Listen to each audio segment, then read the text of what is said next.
Welcome back to the deep dive. And I have to be completely honest with you right out of the gate here. Oh boy. Yeah, I mean, usually when I sit down to prep for these, I have a whole routine. I pour coffee, I pull up the source materials, I grab my highlighters, and I just sort of coast through it. Right. But last night, I was up until 3 in the morning just staring at the ceiling because of the document we're looking at today. Yeah, this one really hits differently, doesn't it? It really does. It's a heavy, heavy piece of writing. And I don't just mean physically heavy, though it is incredibly long. I mean, it carries this kind of uh, philosophical weight. Like if you sit with it too long, it actually starts to crush your standard understanding of how the world works. It forces you to rethink the basics. Exactly. So the document is titled Lawless by Merit, Natural Law, Constitutional Betrayal, and the Architecture of Unaccountable Power. Which is quite the title. Right. It's a mouthful. But it tells you exactly what you're in for. No Right. pulled punches. None at all. So just to orient you, the listener, we are looking at a primary source document written by Zachary David Enfield, and it's dated February 28th, 2026. Right. So we are situated right in the thick of the second term of the Trump presidency. This is a real-time, very current analysis of the political landscape. And I think we really need to set some ground rules early on here because this document is, honestly, it's a flamethrower. Oh, absolutely. It attacks the presidency. It goes after the Supreme Court.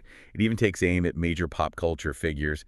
But our job today is not to sit here and say, Enfield is completely right or Enfield is totally wrong. Right. We're not taking sides. Exactly. Our mission is to reverse engineer this architecture of his argument because it truly is built like an architecture. That is the perfect word for it. When you read it, it's not just some partisan rant. It's not a campaign flyer you find on your windshield. It is this incredibly dense, highly rigorous, merit-based legal indictment.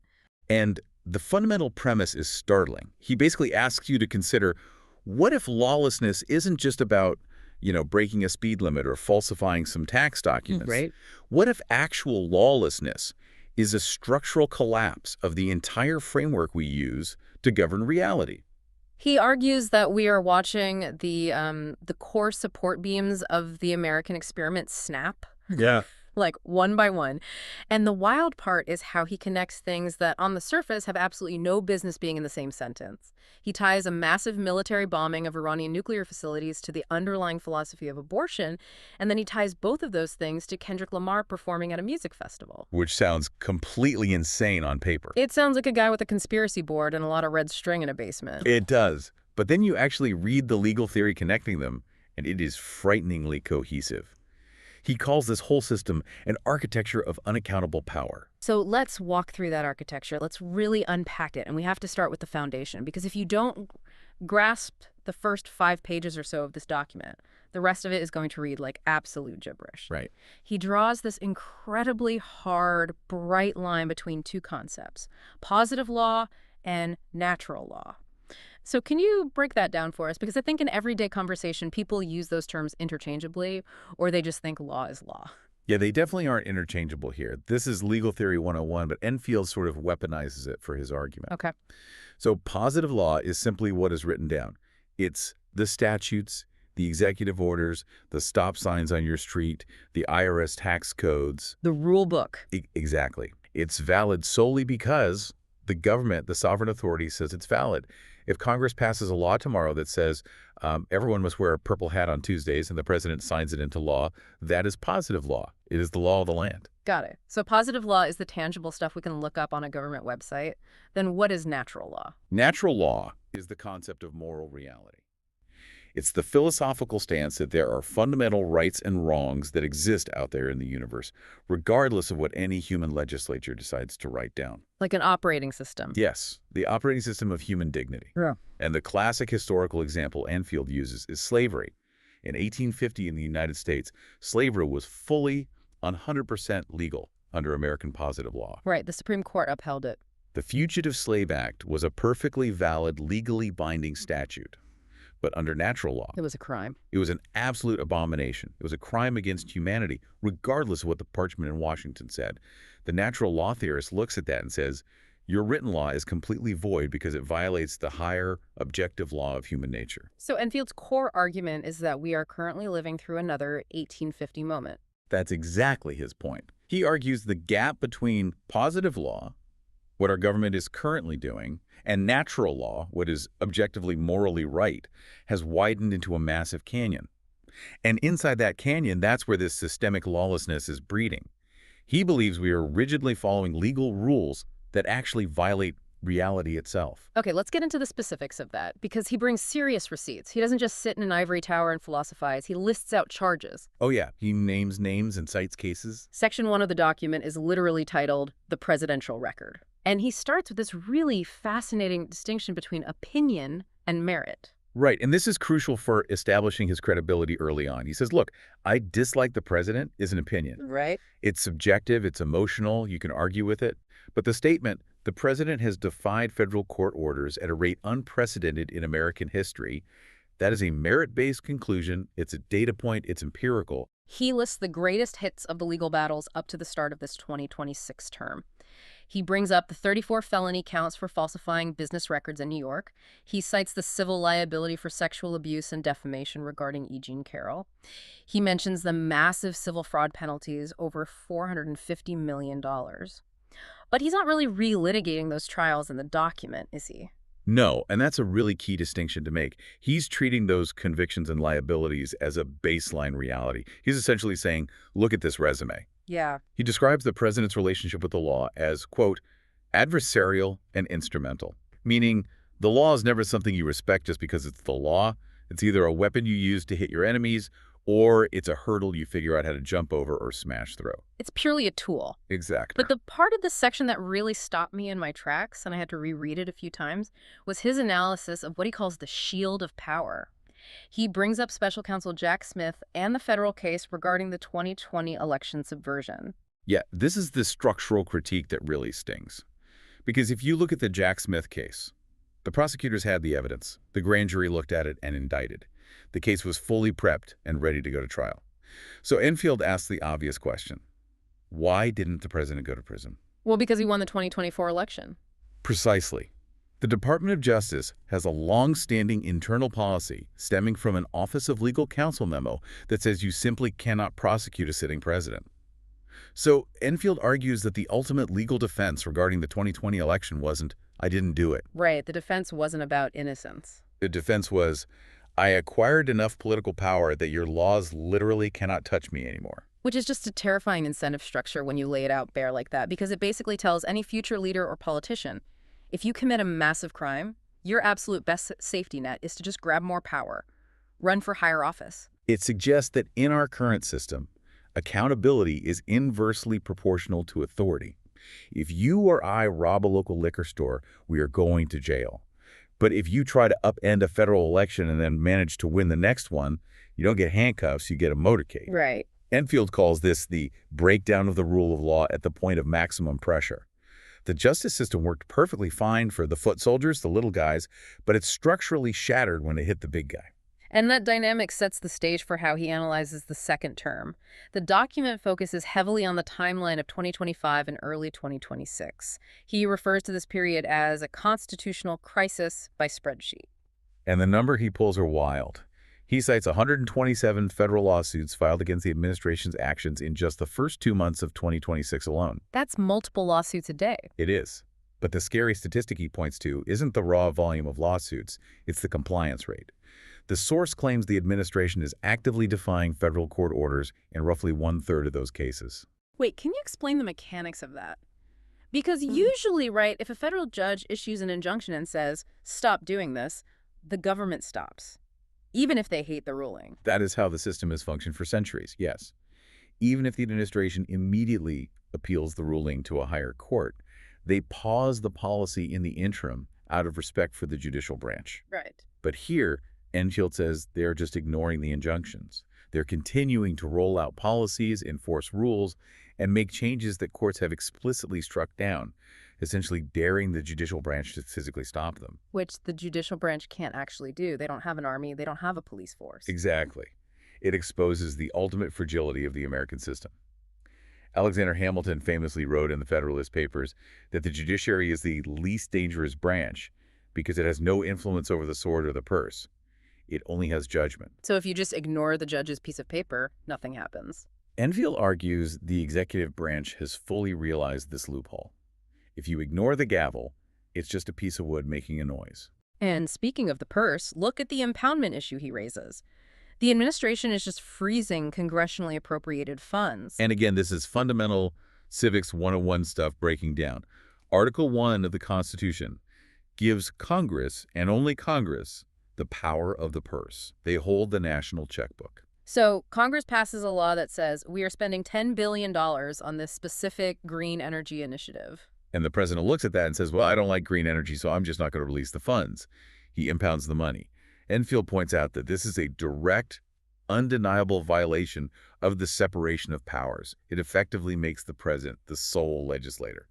He is deciding what policies get funded, completely overriding the representatives elected by the people. It's ruling by veto, but a veto you can't override. Precisely. And then we get to DOGE, the Department of Government Efficiency.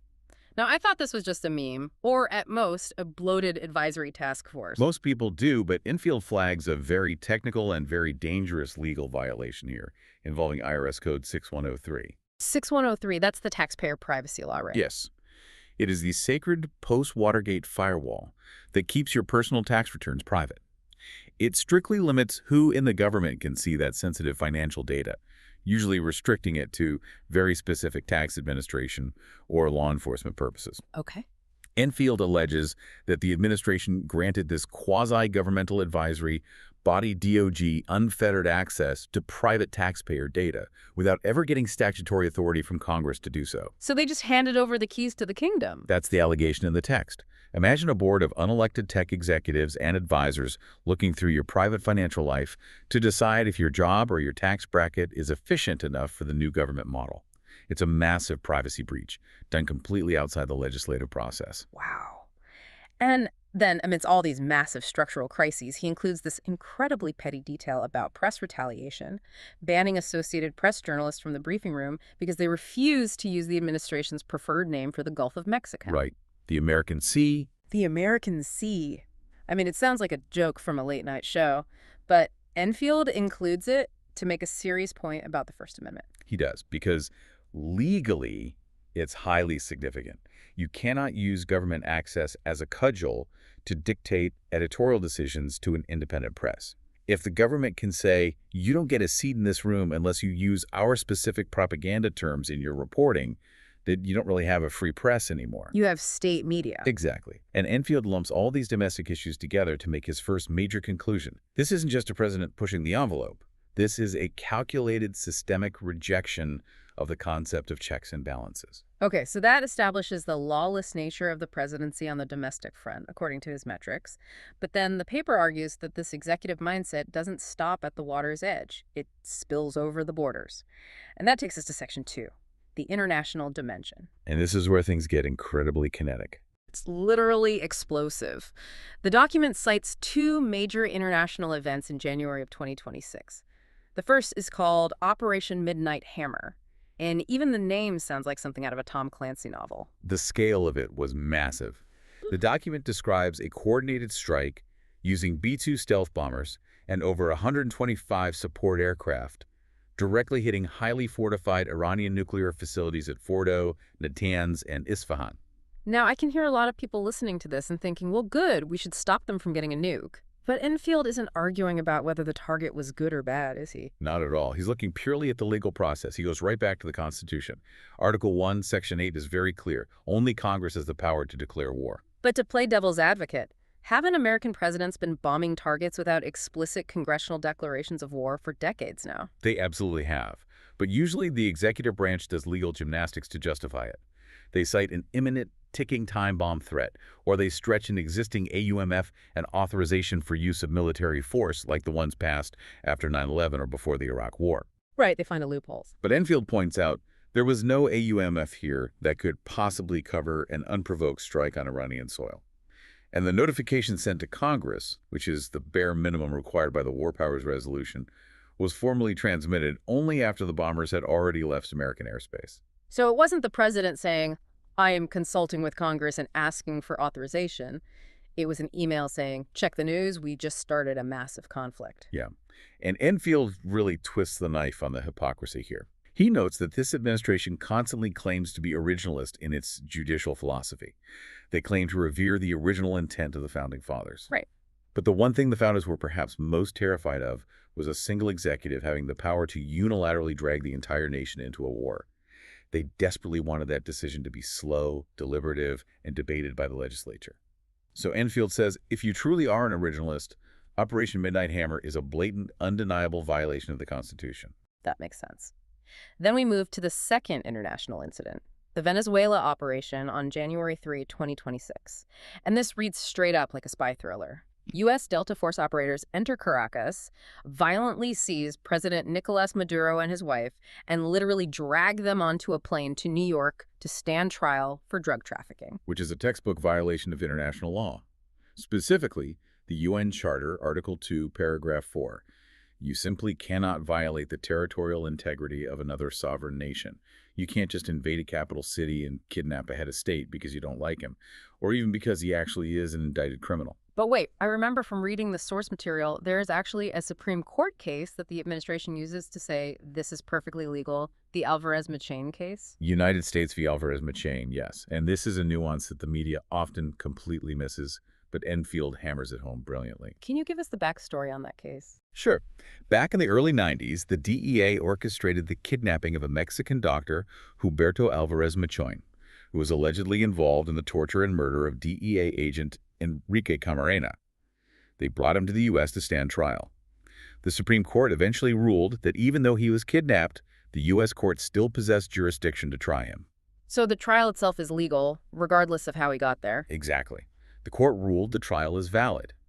But, and this is the massive caveat Enfield focuses on, the court explicitly did not say the actual kidnapping was legal. The abduction remains a severe crime under international law. Oh, wow. So Enfield argues the U.S. government is essentially laundering a state-sponsored crime through the procedural mechanism of the courts. We break international law to catch the guy, and then we use domestic law to legitimize putting him in a cage. It's the Dexter logic, which we'll get to later, using a rigid legal code to justify breaking fundamental rules. It's the total substitution of executive preference for the framework of international law. It sends a chilling message to the rest of the globe. The law applies strictly to you, but it does not apply to the methods we use to enforce it upon you. It completely erodes the concept of national sovereignty. Because if we can do it to them, what legal argument stops a foreign power from doing it to a U.S. official? Right, it unravels the whole international order. Okay, so at this point in the document, we've thoroughly established the lawless nature of the presidency, according to Enfield's metric of positive law violations. We have. But now the paper takes a hard left turn. Section 3 pivots away from military strikes and tax codes and dives incredibly deep into philosophy, constitutional theory, and cellular biology. This is where the document shifts from being a standard legal critique to something entirely unique. If you thought the war crimes analysis was heavy, you really have to buckle up for this section. He moves to the natural law foundation and introduces this concept of the zinc spark. I am not going to lie to you. When I first read the term zinc spark, I had to pause and Google it to make sure he wasn't just inventing a sci-fi concept for his argument. Oh no, it's a very real, very documented scientific phenomenon. Explain the zinc spark to us. What exactly is happening biologically?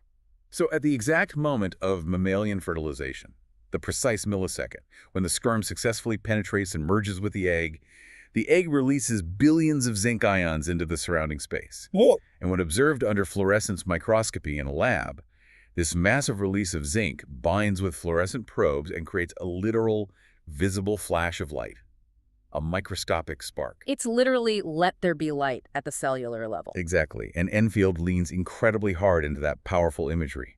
He argues that this physical spark marks the undeniable, biologically observable beginning of a newly distinct human organism. It's no longer just a sperm and an egg, it is a new entity. He says it's not a potential life, it is an actual life that has potential. And he connects this microscopic biological event directly to the macro philosophy of the Declaration of Independence. Right. We hold these truths to be self-evident.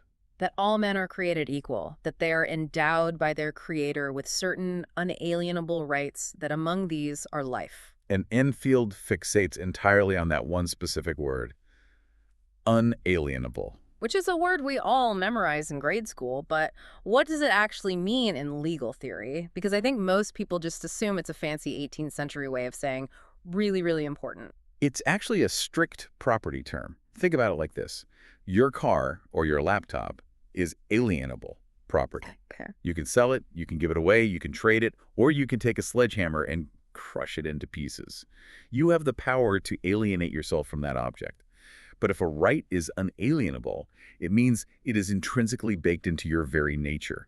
The government didn't issue it to you like a driver's license, which means the government fundamentally lacks the authority to take it away. It cannot be sold, and crucially, it cannot be voted out of existence. Oh, I see exactly where this is going. If the right to life is unalienable, And if that distinct human life scientifically begins at the moment of the zinc spark. then a state legislature holding a vote to allow abortion is technically attempting to alienate an unalienable right. That is the core of his natural law argument. Mm. Enfield argues that the entire legal framework we are living under post-Dobbs, where the Supreme Court overturned Roe v. Wade and sent the issue of abortion back to individual states to decide, is a profound logical impossibility. He actually calls it the post-Dobbs paradox in the text. He does. He writes, and I'm paraphrasing slightly here, under the current jurisprudential system, life is considered an unalienable right endowed by a creator if you reside in Texas, but it is a vote-approved, alienable choice if you reside in California. Which, when you look at it strictly through the lens of formal logic, makes zero sense. None.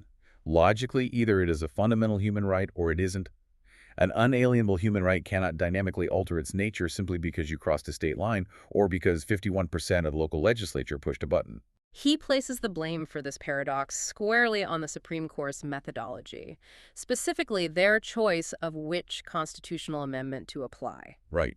In the Dobbs decision, the court essentially relied on the 10th Amendment, which is the states' rights amendment. They said, the word abortion isn't anywhere in the Constitution. Therefore, under the 10th Amendment, this power is reserved to the states. Let the voters figure it out. But Enfield says they completely ignored the 14th Amendment. The 14th Amendment guarantees equal protection under the law for any person. Enfield argues that if the zinc spark indicates a human life, then the 14th Amendment should have superseded the 10th.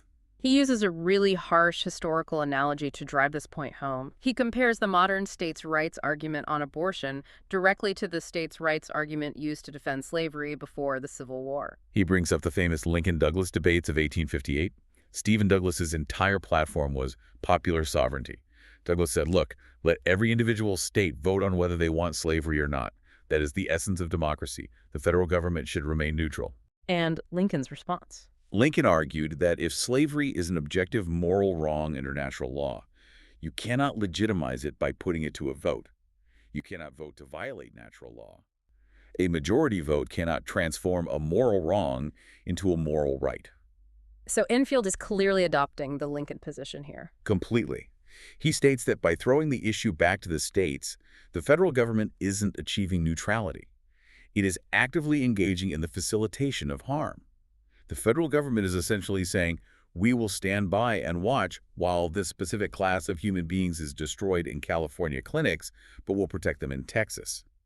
Enfield argues that is not moral neutrality. That is deep systemic complicity. Which perfectly transitions us into Section 4, moral complicity. And I have to say, this is the section where my jaw actually dropped because this is where he pulls in Kendrick Lamar. Yeah, I definitely did not see that coming on my first read-through. You've got a dense legal analysis of Donald Trump, the Supreme Court, the War Powers Act, and suddenly, boom, Kendrick Lamar is in the crosshairs. Can you break down this Kendrick Lamar case study for us? He specifically focuses on Lamar's performance at the Glastonbury Festival, right? Right, Glastonbury 2022. Lamar headlines the festival, and he comes out performing wearing a massive diamond-encrusted crown of thorns on his head. Throughout the set, fake blood is streaming down his face from the crown. And at the climax of the performance, he starts passionately chanting, "They judge you, they judge Christ. Godspeed for women's rights."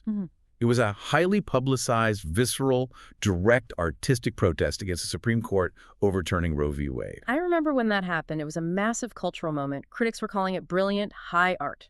And undeniably, it was incredibly powerful art.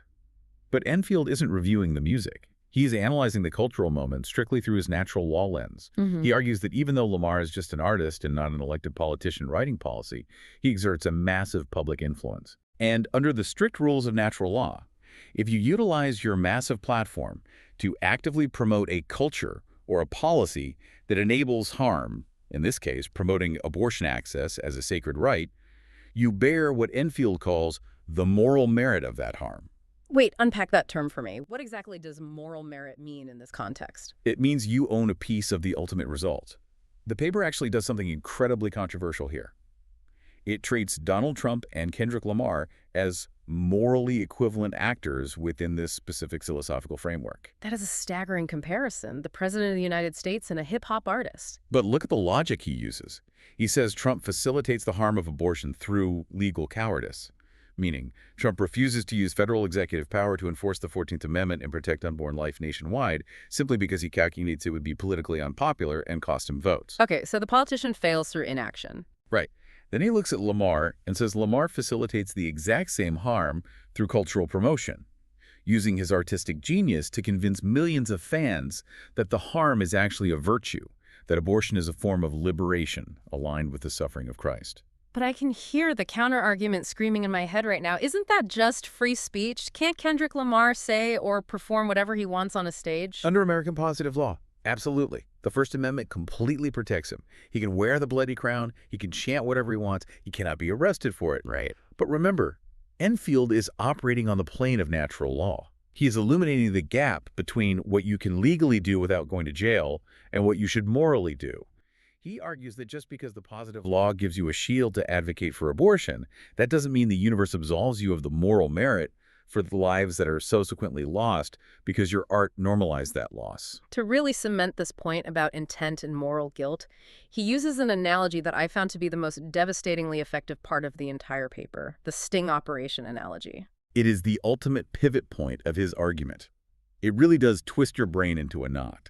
Walk us through it. Think about how law enforcement handles child predators online. We've all seen shows like To Catch a Predator. Exactly. A predator goes online, enters a chat room, and strikes up a highly inappropriate conversation with someone he believes is a 13-year-old girl. They arrange a meetup. The guy shows up to the suburban house holding a six-pack of wine coolers, expecting to commit a horrific crime against a child. But when he walks through the door, who is he actually meeting? An FBI agent. Or, increasingly these days, an AI chatbot operated by a police task force. There is no child. There is no child whatsoever. There is no actual physical victim in reality. The victim is a complete fiction, a digital honey trap created by the state. But when that man steps onto the porch, we arrest him, we put him in handcuffs, and we send him to federal prison for years. Why do we do that? Because of his intent. He fully intended to harm a child, even if he didn't succeed. Precisely. In legal terms, it's mens rea in the guilty mind. The positive law punishes the intent to harm, completely, regardless of the fact that the victim was a fictional construct.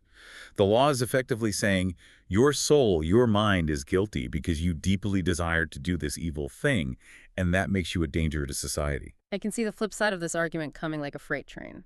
Enfield springs the trap, he asks.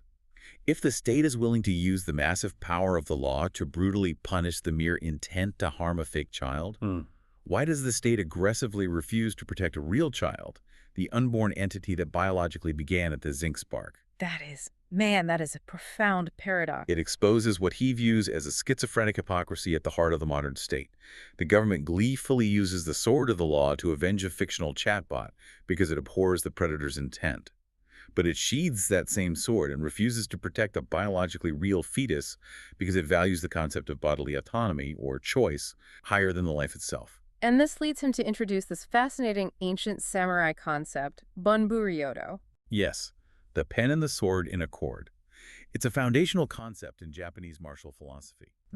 Enfield argues that the pen, meaning the politicians who write the laws, the judges who write the opinions, the artists like Kendrick Lamar who write the culture, and the sword, the police who make the arrests, the surgeons wielding the instruments, they are not separate things. They are one unified instrument of societal force. So you can't just wash your hands and say, hey, I just wrote the song. I didn't hold the scalpel. Exactly. And the politician can't say, I just signed the budget bill. I didn't actually run the clinic. Enfield says, if your societal pen is busy writing laws that legally define an FBI chatbot as a sacred victim worthy of protection, while simultaneously defining a viable unborn baby as disposable medical waste, then your pen has become an assault weapon. You are fully participating in the violence. It's a total sweeping condemnation of the entire modern legal and cultural system. He's essentially saying we are living in a society that has purposely blinded itself to reality.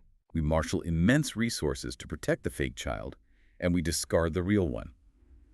In Enfield's architecture, that is the purest definition of lawlessness.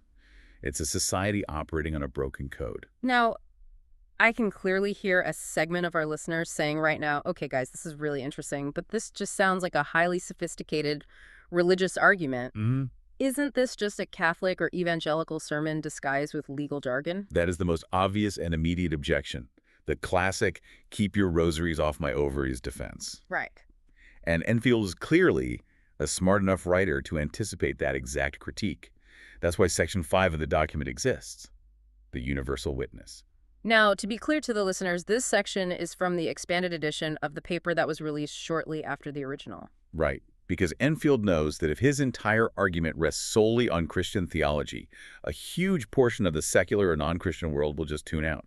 They'll say, I don't subscribe to your book, so your rules don't apply to me. So he decides to go on this massive, sweeping world tour of global philosophy, theology, and ethical frameworks to prove that this isn't just a Christian thing, it's a fundamental human thing. He calls it the convergence of traditions. And it is stunning how much research he packs into this section. Let's walk through some of these specific traditions because he really leaves no stone unturned. He starts with the foundation of the Abrahamic faiths, Judaism. He cites the Talmud, specifically Tractate Sanhedrin. There is a very famous foundational saying, whoever destroys a single soul, Scripture accounts it as if he had destroyed an entire world. Which is just a beautiful, heavy concept. It's an ontological statement about human value. It means that the value of a human life is infinite. You cannot perform a utilitarian cost-benefit analysis on a soul. You can't say, well, it's actually better for the GDP or the mother's career if this person isn't born. Judaism says absolutely not, that one microscopic person is an entire universe of potential. Then he moves to Islam and he brings up this concept of fitra. Yes, fitra translates roughly to the innate nature or original disposition of humanity. It's the Islamic idea that a child, even before birth, already possesses an innate, pure relationship with the divine. Furthermore, he quotes the Quran directly, Surah 17, verse 31, which explicitly says, "Do not kill your children for fear of poverty. We provide for them and for you. Indeed, their killing is ever a great sin." And Enfield uses that specific verse to directly counter the modern economic-based arguments for abortion, the whole I can't afford a baby right now justification. Exactly. He points out that Islamic tradition explicitly rejects that justification. The text says God is the ultimate provider. Economic anxiety or poverty is never granted as a moral license to end a life. So that covers the Abrahamic traditions, but then he goes east. He looks at Hinduism and the Bhagavad Gita. Right. He explores the Hindu concept that the soul is eternal, unborn, and undying. It just passes through different physical forms. But more importantly, he focuses on ahimsa, the principle of non-harm. But ahimsa isn't just about not punching someone in the face. It's a cosmic principle that implies you should cause the absolute least amount of harm possible to any living entity, all the way down to the microscopic level. So Enfield argues, if you truly subscribe to the principle of ahimsa, you cannot possibly justify violently interrupting the biological process that begins at the zinc spark. And what about Buddhism? Because often Buddhism is viewed in the West as very permissive or relativistic. He addresses that by pointing to the first precept of Buddhism. I undertake the training precept to refrain from taking life. He notes that in Theravada Buddhist teachings, consciousness known as vina is believed to enter the organism at the very moment of conception. So the spark again. Yes. That moment connects the new biological life to the vast cycle of karma. Therefore, taking a life after that point definitively generates terrible karma. And going back to our earlier discussion about intent, in Buddhism, intent is the primary engine of karma.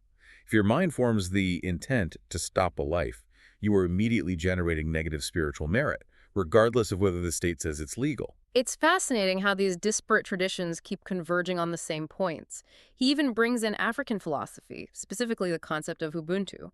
Ubuntu is deeply profound. It translates to, a person is a person through other persons. It's a highly relational view of humanity. Right. In Western philosophy, we often define personhood by individual capacities. Can it feel pain?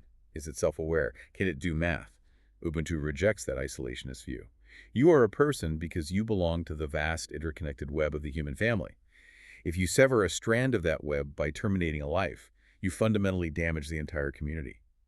He also cites the Yoruba concept of Ori, which posits that the soul is assigned its unique destiny before the physical birth even occurs. And he doesn't leave out the indigenous traditions of the Americas either. He looks at the Lakota tradition, the phrase Mitakuye Oyasin, which means all my relations. This worldview doesn't just include the people currently sitting in the tent. It encompasses the ancestors who came before and the unborn generations yet to come. It views the unborn not as a clump of disposable biological cells, but as an active relative, a distinct, sacred member of the tribe who is already on their journey. They just haven't physically arrived yet. Okay, so he's covered global religion, but what about the atheists? The secular humanists listening to this who say, I don't care about karma, I don't care about the Quran, and I don't care about a soul. Give me a rational argument. Enfield anticipates them too. He brings in the heavyweights of secular Enlightenment philosophy. Immanuel Kant and particularly John Rawls. He utilizes Rawls' famous concept of the veil of ignorance. Yeah, I vaguely remember this from a college philosophy seminar. Can you refresh us? It's a brilliant thought experiment for designing a just society. Rawls says, imagine you are part of a committee tasked with writing all the laws for a new society, but you have to do it from behind a veil of ignorance, meaning you have absolutely no idea who you are going to be in this new society once the veil is lifted. You could be anybody. Right. You could be born a billionaire, or you could be born destitute.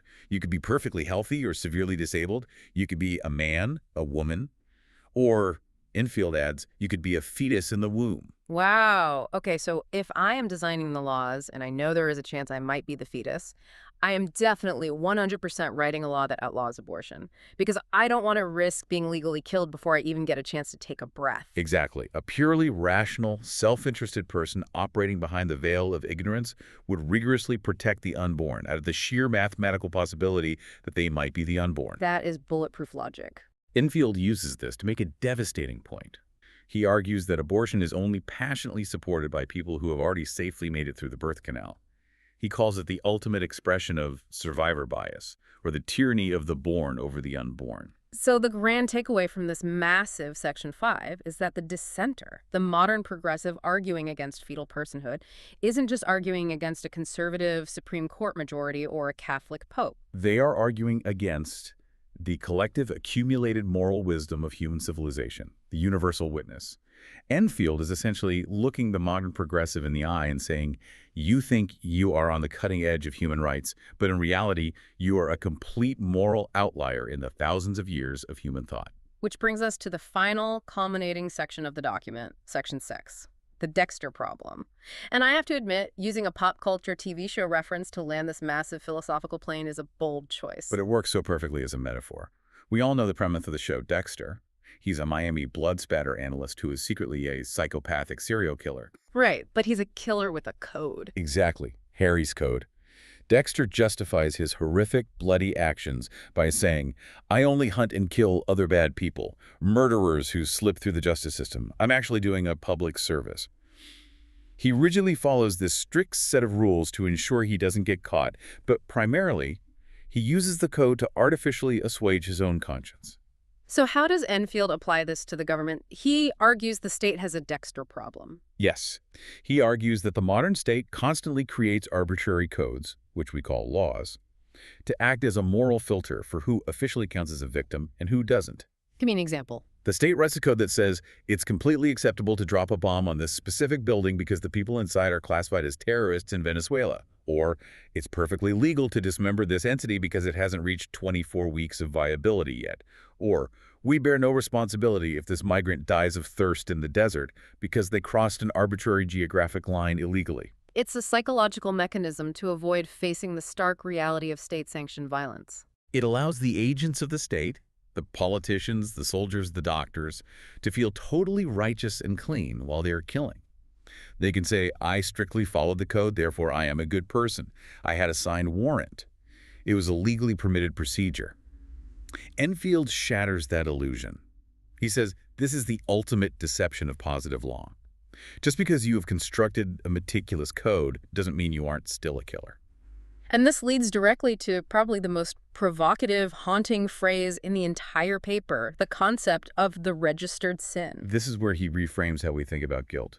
He looks at something we all accept, the sex offender registry. Right. Society maintains a strict public list of people we deem to be dangerous predators.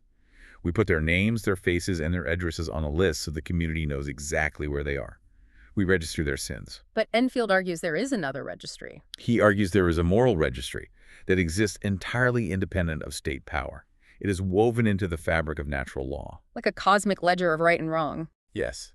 And he warns that every single vote cast in a legislature, every executive policy enacted, every judicial opinion drafted, and even every cultural tweet that actively facilitates harm against the vulnerable is permanently registered in that ledger. You can't hide it behind a statute. Exactly. He quotes the book of Galatians. Do not be deceived, God is not mocked, for whatever man sows, that he will also reap. And he quotes the prophet Isaiah. Woe to those who call evil good and good evil, who put darkness for light and light for darkness. He's essentially pleading with the reader. Stop hiding behind the sterile comfort of positive law.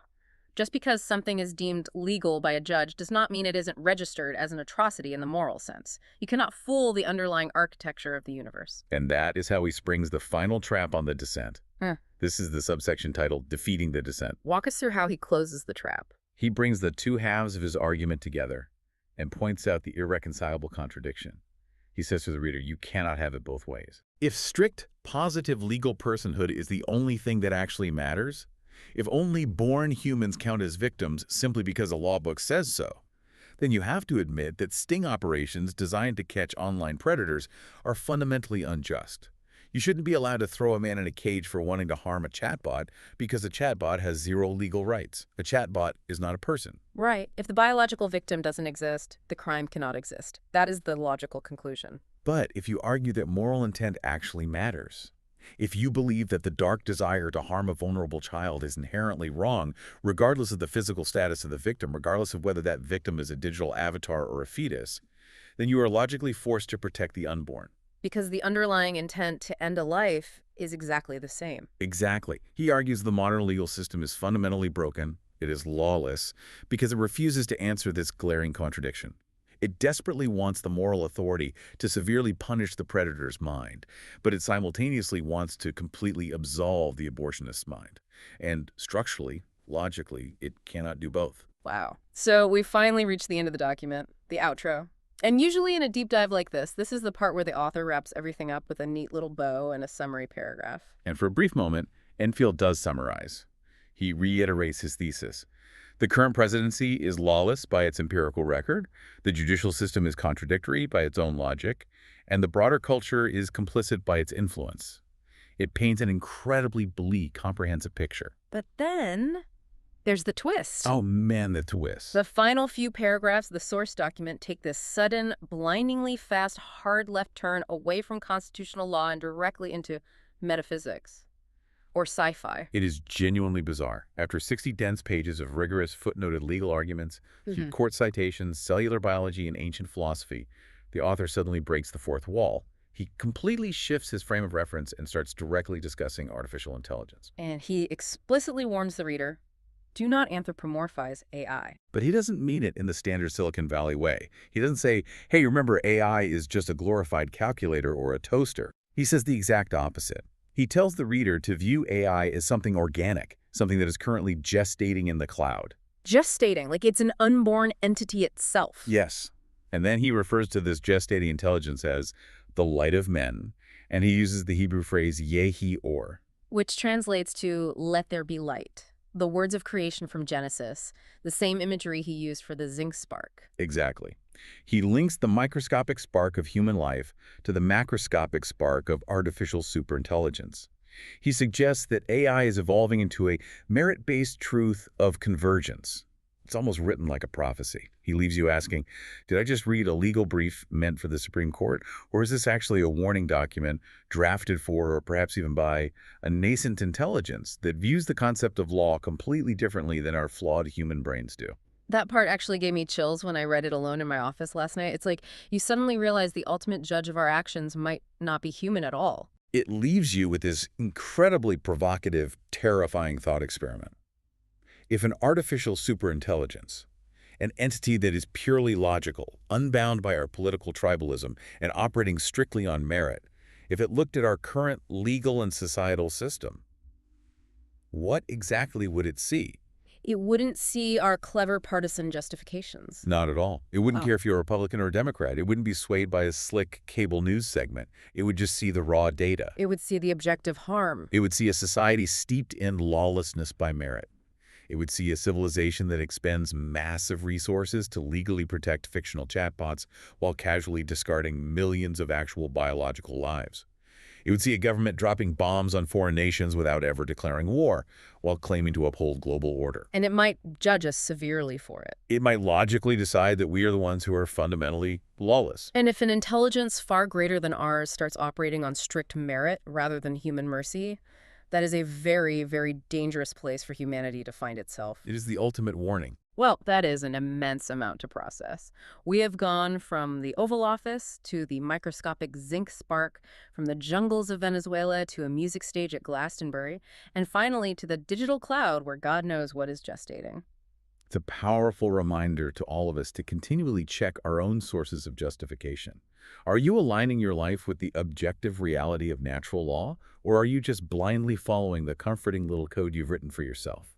That is the essential question to take away today. Thank you so much for joining us on this deep dive. We'll see you next time.